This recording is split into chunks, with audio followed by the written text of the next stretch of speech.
هاوکاتی بەردەوامبوونی هەڵمەتی لەشکری بۆ گرتنەوەی بەشی خۆرئاوای شاری مووسڵ هەتا دێت خەڵکانی زیاتر هەوڵ دەدەن لەو شەڕە هەڵبێن و هەرچی بتوانن لەگەڵ خۆیان لە سنووقدا بە عارەبانە بیجۆزنەوە.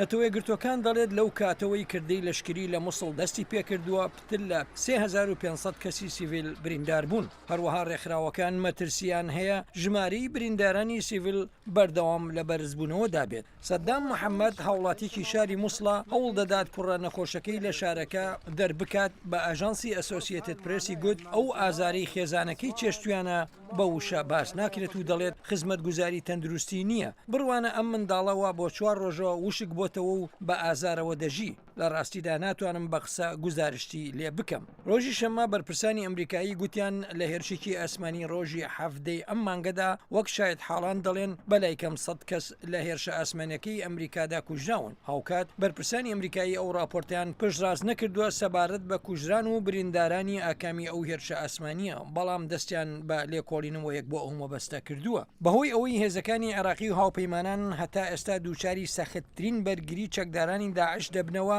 هەر بۆیە هەتا دێت ئەو هێزانە پەنایان بۆ هێرشی ئاسمانی و تۆپخانە بردووە بۆ پاکردنەوە و کۆنتترۆلکردنی ئەو ناوچانەی بەشی خۆرئاوای مووسڵ کە دانیشتوانێکی زۆریان تێدایە.